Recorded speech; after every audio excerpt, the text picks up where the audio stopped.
အားလုံးပဲမင်္ဂလာပါ UK Match Day ရဲ့ Facebook နဲ့ YouTube Channel ကနေကြိုဆိုပါရစေဒီကနေ့ကျွန်တော်တင်ဆက်ပေးခြင်းတဲ့အကြောင်းအရာကအခု Arsenal ပြည်သက်တွေကြားမှာအရန်ကို Dream Hard ဖြစ်နေတဲ့ Mesut Ozil ရဲ့ situation ပြကျွန်တော်ပြောသလိုပေါ့ဘာကြောင့်သူမကစားတာလဲဆိုတာထက်အခုနောက်ပိုင်းမှာ Arsenal နဲ့သူတို့ကြားမှာဖြစ်ပွားနေတဲ့ပြဿနာကတဖြည်းဖြည်းနဲ့ကြီးထွားလာတယ်ဆိုတော့ကလပ်တင်းနဲ့ကစားမအားပြန်လို့ရှိရင် at the end of the day မှာကစားမပဲရှုံးမှာပါကလပ်တင်းနိုင်မှာကလပ်တင်းကိုနိုင်ကြအကြောင်းလုံးဝမရှိဘူးဘယ်ကစားသမားမှကလပ်တင်တဲ့မရှိရဘူးဆိုတဲ့ဆောင်းမိုးလည်းရှိပါတယ်။ဒါပေမဲ့အခုလောဆယ် situation မှာဘာကြောင့် Ozil ကလောက်ခလာစာ short မြူတာလဲ။ Arsenal ကလာစာ short ပြီးတော့ဒီယာရုကဘယ်လိုပြောမလဲလှုပ်ထုတ်လိုက်တဲ့ဂန်နာဆော့ကိုဘာကြောင့် Ozil ကပေးတာလဲလာစာပေးဖို့ဆုံးဖြတ်တာလဲ။ဒါအပြင်Arsenal နဲ့သူ့ကြားမှာဘာတွေသဘောတူညီမှုရှိခဲ့လို့ဘလို့အခြေအနေရှိတာလဲပေါ့။လက်တလောနေထားရ Stan Kroenke အဖွဲ့အပါဝင် Arsenal အသင်းဘုတ်ဖွဲ့က Ozil ကို2023ခုနှစ်မှာ Real Madrid အသင်းရှိကနေ42တန်းနဲ့ခေါ်လိုက်တယ်။အဲ့ဒီခါက Arsenal အတွက်တကယ်ကိုထိပ်တန်းအဆင့်ရှိတဲ့ပြောင်းရွှေ့ခြင်း Club Record ကျွေးဖြစ်သလို Real Madrid ကလည်း Ozil ကိုထုတ်ချင်လို့ထုတ်တာတော့မဟုတ်ဘူး။ Ronaldo နဲ့အရန်အတွဲမိနေပေမဲ့ Gareth Bale ကိုသူတို့ကလည်းပေါင်တန်း80ကျော်တုံးထားတဲ့အတွက်ကစားမကမိအောင်သူတို့နေထုတ်လိုက်ရတဲ့အခြေအနေမှာ Mesut Ozil တယောက် Arsenal ကိုရောက်လာတယ်။ Arsenal တဲ့ရဲ့ကစားမဘွားမှာအနေမြင့်အတက်ကြတယ်သူ့မှာအများကြီးရှိတယ်အထူးသဖြင့် Ozil က Arsenal လက်ရှိ Arsene Wenger လက်ထက်မှာရောလက်ရှိချိန်ထိရော criticize လို့အများကြီးလောက်ခံရတဲ့ကစားမကျွန်တော်မြန်မာနိုင်ငံမှာတော့ဟုတ်ချင်မှာဟုတ်မယ်ဒါပေမဲ့နိုင်ငံခြားမှာ Ozil က lazy ဖြစ်တယ်ဘာညာမီဒီယာတွေအထက်မှာအထူးသဖြင့်မီဒီယာတွေက Ozil ရဲ့ဒီ body language ကိုမကြိုက်တဲ့အခါသူ့ဘော်ကိုအရန်ကို criticize လုပ်လုံးတယ်ဒါပေမဲ့သူကသူ့လုပ်ကိုသူတာဝန်ကျအောင်ဆွမ်းဆောင်ပြီးတော့သူအမြဲတမ်းသူနောက်ဆုံးဒီလိုပဲအကောင်းဆုံးဖြည့်ရှင်းခဲ့တယ်ဒါပေမဲ့အခုပြဿနာကဘာလဲဆိုတော့အခု Arsenal တင်းနဲ့သူ့ကြားမှာအပြင်းထန်ပြဿနာဖြစ်နေတယ်သူ့ရဲ့စာချုပ်တက်တန်းကတနေ့ပဲကျန်တော့တယ်ဇန်နဝါရီကာလမှာသူ့ကိုစာချုပ်တက်တန်းဖြတ်သိမ်းဖို့အသင်းဘက်ကကြိုးစားမယ်အဲ့တိုင်းကြိုးစားမယ်ဆိုရင်သူ့ရဲ့လက်ကျန်စာချုပ်ရသူ့ကို73တန်းလောက်သူရောကြီးငွေပေးရမယ်ဒီလိုချိန်မှာ Ozil ကဘာကြောင့် Arsenal တင်းနဲ့နောက်ပိုင်းမှာအခြေအနေမကောင်းလဲပေါ့ဟိုးတုန်းက Arsene ကနောက်ဆုံးနှစ်ကနေ Unai Emery လက်ထက်မှာသူပြန်ကန်ခွင့်ရတယ်အစောပိုင်းမှာသူ frozen လောက်ခံထားရတယ်သူ့ရဲ့ training မှာရောပေးသက်တွေကအားနည်းမှုတွေရှိကောင်းရှိနိုင်တယ် training မှာကောင်းကောင်းမလုပ်လို့လားဒါမှမဟုတ်ရှင်တခုခုဖြစ်တော့ကျွန်တော်တို့အဝေးကွင်းသွားကြည့်တိုင်းဗျာ Ozil ကမပါလာဘူးဆို Arsenal နောက်နေ့ကျရင်ဘာဖြစ်လဲ Ozil ဖြားနေလို့ back injury ဖြစ်နေလို့ဒါနဲ့ပဲကျွန်တော်တို့ကိုနှစ်သိမ့်နေတာအချိန်များစွာရှိပါပြီဆိုတော့ဒီနောက်ကွယ်မှာလည်းကျွန်တော်တို့မသိနိုင်တဲ့အချက်တွေအများကြီးရှိတယ်ဒါပေမဲ့ကျွန်တော်တို့သိထားတာက Ozil ကအခု recently เนาะဒီစက်တင်ဘာလအထိကို Arsenal ထဲမှာဆက်ရှိတဲ့အတွက် loyalty bonus လို့ခေါ်တဲ့တစ္ဆာစောင့်ကြည့်ခြင်း loyal bonus ပေါ့ဗျာ loyal bonus လို့ခေါ်တဲ့တစ္ဆာစောင့်ကြည့်ခြင်းက Arsenal က8တန်းပေးရတယ်เนาะ8တန်းပေးရတယ်ပြီးတော့လွန်ခဲ့တဲ့9လနောက်ဆုံး9လမှာ Ozil ကိုနောက်ဆုံးကစားတဲ့အခါကနေလက်ရှိချိန်ထိသူ့ရဲ့လောက်ခလာစာကို Arsenal က17တန်းပေးရတယ်ကျွန်တော်ပြောချင်တာကကစားမတယောက်အတွက်လောက်ခလာစာကိုအများကြီးပေးထားရတယ်17တန်းအောင်ပေးရတယ်เนาะအဲ့သူမကစားတဲ့9လအတွက်ကိုလာစာတွက်ကြည့်တာခါမှာသူ့ရဲ့တန်ကြီးလာစာတန်ကြီးက17တန်းရှိတယ်ဒါအပြင် Arsenal အသင်းမှာဒီဆက်ရှိနေတဲ့အတွက်ဘယ်လိုပြောမလဲသူ့အနေနဲ့ဒီ loyal bonus အနေနဲ့တစ္ဆာစောင့်ကြည့်ခြင်း8တန်းရတယ်ဆိုတော့ဒီလောက်ပတ်စံနေအများကြီးရတဲ့အချိန်မှာဘာကြောင့်ကလပ်တင်းနဲ့အဆင်မပြေတာလဲကလပ်တင်းကလောက်ခလာစာရှော့ယူဖို့ရောတောင်းဆိုတဲ့အချိန်မှာသူဘာကြောင့်မလုပ်တာလဲတစ်ဖက်မှာကြည့်တဲ့အခါမှာ Ozil ကအဲ့ဒီပတ်စံတွေအားလုံးကိုသူ charity တွေမှာလုပ်တယ်နောက်ဆုံးကုန်ပြောမယ်ကျွန်တော်တို့မြန်မာနိုင်ငံမှာလဲလာပြီးတော့သူနှာခေါင်းကွဲအာကောင်ကွဲနှာခေါင်းကွဲတဲ့ကလေးငယ်တွေကိုသူကဘီရှူးနဲ့လက်တွဲပြီးတော့သူပတ်စံတွေအများကြီးစိုက်ထုတ်ပြီးတော့ဒီနှာခေါင်းကွဲအာကောင်ကွဲကလေးတွေကိုကူတာပေးတယ်ကဘာရဲမှာလည်းပြုတယ်2014ကဘာဖလားပြန်မှာသူဘိုးဆွဲခဲ့ပြီးအချိန်မှာဘရာဇီးမှာရှိတဲ့စင်းရဲသားဒုက္ခငယ်ကလေးငယ်အားလုံးအတွက်ကိုသူ charity winning ဂျာမနီမှာရတဲ့ပတ်စံတွေအားလုံးကိုသူလှူခဲ့တယ်ဒါအပြင်သူနဲ့သူ့မျိုးသမီးမင်္ဂလာဆောင်တဲ့အခါမှာလည်းသူကလေးငယ်တွေအားလုံးကို promise ပေးထားတဲ့အတိုင်းသူဘဏ္ဍတန်းကိုသူကုသပေးမယ်ဆိုပြီး promise တိုင်းသူ့အလုပ်ကိုသူလုပ်တယ်ဆိုတော့တစ်ဖက်မှာဒီလောက်လုပ်ရတာနဲ့ဘာကြောင့် Arsenal အသင်းမှာသူလောက်ခလာစာရှော့မယူလဲဒါဟာ Arsenal နဲ့သူနဲ့ကြားမှာအားပြိုင်မှုတစ်ခုလို့ပြောလို့ရတယ်ပြောချင်တာက Stan Kroenke အုပ်ချုပ်တဲ့ Arsenal အသင်းမှာ George Kroenke က director ပြင် Arsenal မှာ director အဖွဲ့ဝင်တွေအများကြီးရှိတယ်အဲ့ထက်မှာအထွေထွေအမှုဆောင်ချုပ်ဖြစ် Vinay ဆိုပြီးတော့ခန့်ထားတယ်ဒီလိုအခြေအနေမှာပြောချင်တာကလက်ရှိနေထားရ Arsenal အသင်းဘက်ကကိုဗစ်ဖြစ်တဲ့အတွက်ကြောင့်ကလပ်သင်းမှာရှိတဲ့ကစားမတွေကိုအသင်းမှာဆက်လက်ရပ်တည်နိုင်ဖို့အထူးသဖြင့်လစာနေတဲ့ဝန်ထမ်းတွေကိုဆက်ထိန်းထားနိုင်ဖို့လောက်ခလစာရှော့ချဖို့တောင်းဆိုတဲ့7.5ရာခိုင်နှုန်းတွေတောင်းဆိုတဲ့အခါမှာ Arsenal ကစားမတွေကညင်းနေပထမ Okay အဲ့ချိန်မှာမီဒီယာတွေမှာဟိုးလေးတကြောဖြစ်တယ်အဲ့ချိန် Ozil ကအကြောင်းပါဒါပေမဲ့တကယ်တမ်းအခါလုတ်တဲ့အခါဘ ယ်လိုပြောမလဲတကယ်တမ်းလှုပ်တဲ့အခါဒုတိယအချိန်ကန်လန်ပြီးတော့သူတို့ဆွေးနွေးမှုတွေအားလုံး okay သွားတဲ့အခါမှာအာဆင်ကစားမတွေ okay သဘောတူတယ်ဆိုပြီးတော့7.5 ရာခိုင်နှုန်း percentage ကိုဘေးကတ်အနေနဲ့လာစာ short ယူကြတယ်အဲ့ထက်မှာလာစာ short မယူတာကဒီ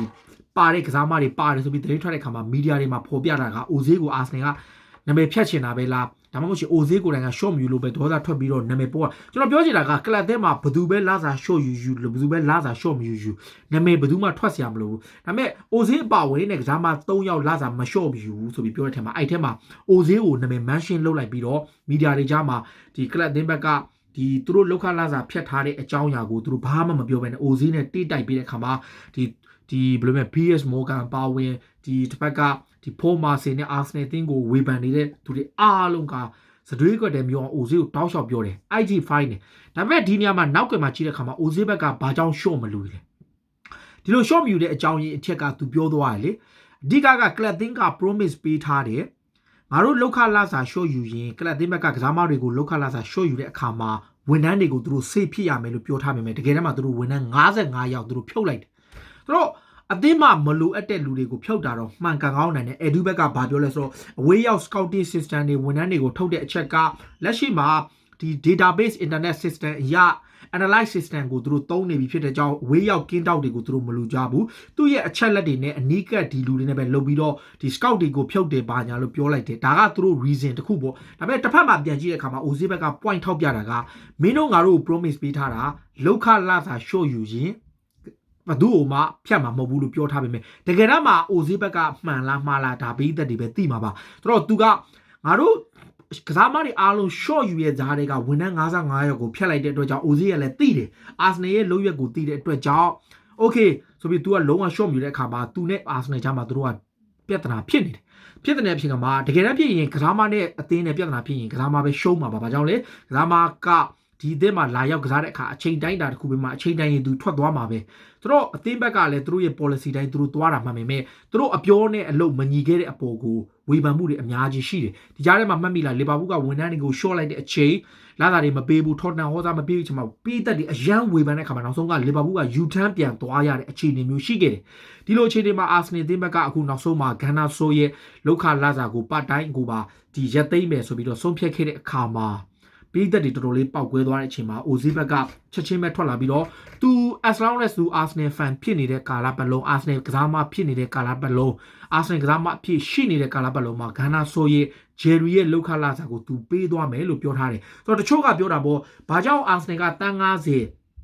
ဘယ်လိုပြောမလဲဘာကြောင့်ဒီလိုပဲတန်း90တန် Thomas ယူရို45ပေါင်5တန်း5ယူရိုတန်း90ပေါင်45တန်တန် Thomas Partey ကိုခေါ်ပြီးတော့ဒီဘာမှမဟုတ်တဲ့ဂန်နာဆိုကိုထုတ်ရလားဆိုပြီးတချို့ကပြောကြတယ်တချို့ကြတော့လေ OZ ကမင်းဒီ Jerry ရဲ့ဂန်နာဆိုရဲ့လောက်ခလာစာကို short ယူဒီငါ site ပေးမဲ့အစားမင်းကိုယ်တိုင်လောက်ခလာစာ short ယူပါလားလို့တချို့ကလည်းဝေဖန်ကြတယ်ဒီညမှာ OZ ဘက်ကပြန်ပြီးတော့ပြန်တုံ့ပြန်လာတဲ့အချက်ကဘာလဲဆိုတော့ဒါကျွန်တော်တို့ဘက်ကသူဒါလောက်ခလာစာ short ယူလို့ရှိရင်ဒီလိုဖြစ်အောင်မယ်လို့ promise ပေးနိုင်လားဘာကြောင့်လဲဆိုကစားမတွေအားလုံးလောက်ခလာစာ short ထားပေမဲ့ Arsenal က55ယောက်ကိုရအောင်ဖျက်သွားသေးတာလောက်ခလာစာ short ယူထားပေမဲ့55ယောက်ကိုရအောင်အလုပ်ထုတ်လိုက်သေးတဲ့အတွက်ကြောင့်သူ့အနေနဲ့လုံးဝလာစာ short ယူနေအဓိကအချက်က club တင်းကို trust မဖြစ်လို့ club တင်းကသူတို့ short ယူမယ်လို့ promise ပေးတာပြီးတော့မှလုံးဝကိုအခုလိုလောက်ခလာစာ short ပြီးတဲ့ပတ်စံကို save ထားတဲ့အပြင်ကိုတစ်ဖက်မှာလည်းထုတ်တယ်ပေါ့ပြောချင်တာက billionaire တယောက်ဆုံးရှုံးသွားလေအများကြီးမဆုံးသွားဘူးတာမန်လူတယောက်တည်းအများကြီးရှင်တခြားစီပဲဗျာဘယ်လိုပြောမလဲဒီလိုမျိုးပေါ့ billionaire Stan Kroenke ရဲ့ billionaire အဓိက9 billion တောင်ကုန်ကြခံပြီးတော့သူတို့ဟိုဘက်မှာဒီ LA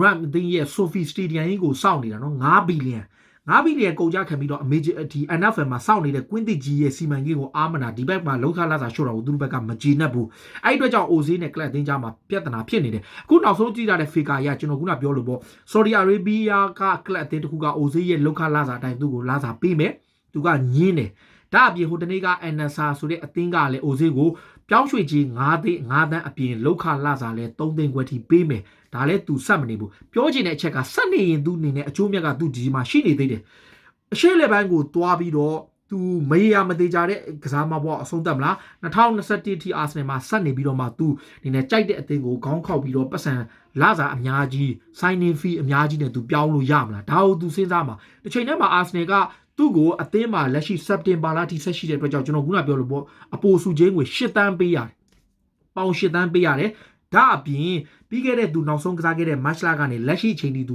ပွဲလုံးဝမကစားခဲ့ခုနတကလာအတွင်းမှာသူ့ကိုအာဆနယ်ကပေးချရတဲ့လောက်ခလာစာက17တန်းတိရှိတယ်ဒါတွေကိုကြည့်ချင်းအဖြစ်နှစ်ဖက်အသင်းမှာအာဆနယ်ဘက်က promise ပေးထားတာတွေကိုဖျက်တယ်ပြီးတော့ဒါကြောင့်သူကဂန်နာဆိုးကိုသူကလောက်ခလာစာ short ပေးတယ်အဲ့ဒါကိုကလပ်အသင်းဘက်ကဘာကြောင့်မင်းဒီတခြားဝေဖန်သူတွေကပြောတော့ပေါ့မင်းကိုယ်တိုင်လာစာ short လိုက်ရင်ဖြစ်ရတာနဲ့ဘာကြောင့်လဲဆိုတဲ့အချိန်မှာသူကိုယ်တိုင်ကလည်းတစ်ဖက်ကကစားမတွေလာစာ short ထားရတာနဲ့ကစားမ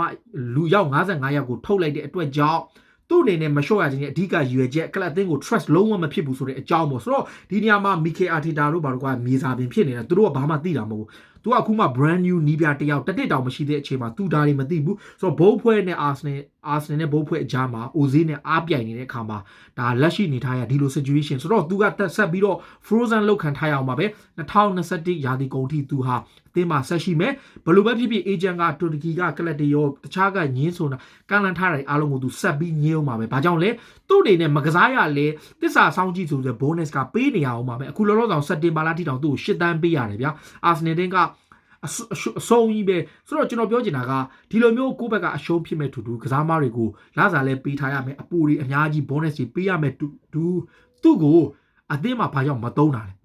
မီခဲအာတီတာကိုခွင့်ပြုချက်ပေးလိုက်ပြန်သုံးမယ်ဆိုရင်သူဟာကောင်းကောင်းသုံးနိုင်တယ်သောမတ်ပါတီလည်းရောက်လာပြီဆိုရင်ဘာမဆိုဖြစ်လာနိုင်တယ်ဒါပေမဲ့ဒါလက်ရှိနေထားရတင်းမာမှုတွေများစွာရှိနေတဲ့အတွက်ကြောင့် Ozil ရဲ့ situation ကလက်ရှိနေထားရအတိုင်းအတာတခုတည်းရှိတယ် Ozil ကိုယ်တိုင်ကလည်းသူ့အနေနဲ့လက်ရှိနေထားရတော်တော်လေးကိုစိတ်ပြက်စရာရှိပေမဲ့သူကတော့သူ့လို့သူလုပ်နေတယ်နောက်ဆုံးကျွန်တော်တို့သတိထားရမှာကအာဆနယ်ပေးသက်တွေရောမြန်မာနိုင်ငံလိုနိုင်ငံမျိုးတောင်လာပြီးတော့အာကောင်ကွဲနှာခေါင်းကွဲလူတွေကိုလာရောက်ကုသပေးတယ်ဆိုရင်သူဟာအာဆနယ်သင်းမှာပတ်စံလောက်ခလာစာရှော့ယူတာသူ့အတွက်ဘာမှမပြောပါလာဘူးဒါပေမဲ့ကလပ်သင်းရဲ့ process ကလပ်သင်းလုပ်နေတဲ့ပုံစံ policy ကိုသူမကြိုက်လို့နောက်ဆုံးသူတို့ promise ပေးထားရတာနဲ့ကစားမတွေကိုပြောထားရတာနဲ့ကိုလက်လုံးသားလုပ်ပြီးတော့လူ55ယောက်ထုတ်လိုက်အဲ့55ယောက်ထဲမှာတကယ်တော့ Jerry ကပါထားပြီးသားဂါနာဆိုဟာ55ယောက်စင်းထဲမှာအစောကြီးတဲ့ပါတယ်ဂါနာဆိုရဲ့ကိုမြုပ်ထားတာသူတို့ကတကယ်တော့တချို့ report တွေမှာဂါနာဆိုဟာခုနအာဆနယ်ဖြုတ်လိုက်တဲ့55ယောက်စင်းထဲမှာပါထားပြီးသားအခုမှဒါအသစ်တဖန်ထပ်တော်လာပြီးတော့ဂါနာဆိုကိုထွက်တယ်ဆိုပြီးတော့သတင်းထွက်လာခဲ့တဲ့အချိန်မှာအခုလိုမျိုးပြဿနာတွေပိုကြီးလာတာဘာဖြစ်ဖြစ် Ozil ကသူနိုင်တဲ့ဘက်ကနေပြီးတဲ့အချစ်တော်ပုံစံသူကပြီးသက်တွေကိုပြောပြီးတော့သူကလာစားပေးမယ်ဟိုဘက်ကအာဆနယ်ရဲ့လုပ်ရက်ကိုဝေဖန်ပါညာနဲ့အခုချိန်မှာသောမတ်ပါတီကိုခေါ်ထားတဲ့အပျော်လေးဟာဒီဘက်မှာလည်းရှုပ်ရှက်ခတ်နေတဲ့ကြားမှာအိုဇီလိုဆိုကရာတစ်တို့ကလူစင်းကချန်လက်ထားခြင်းခံရသလိုပရီးမီးယားလိမှာလည်းမရေရာတော့ဘူးဘာပဲဖြစ်ဖြစ်ဒါကလပ်သင်းနဲ့ကစားမနဲ့အားပြိုင်မှုမှာနောက်ဆုံးမှာတော့ကစားမပဲရှုံးမှာပဲဒါပေမဲ့လက်လောနေထားရအာဆနယ်သင်းရဲ့အခြေအနေမှာအိုဇီရဲ့ situation ကတော်တော်လေးကိုဆိုးဆိုးဝါးဖြစ်နေဆိုတဲ့အကြောင်းကိုကျွန်တော်သုံးသပ်ပေးတာပါပေးသက်တွေကရောဘယ်လိုမျိုးမြင်ကြလဲကိုမတ်မှာဝင်ရောက်မှတ်ချက်ပေးကြပါလို့ပြောရင်းနဲ့ဒီကနေ့စီစဉ်ကိုဒီမှာပဲဆုံးသက်ပြစေအားလုံးကိုကျေးဇူးတင်နော်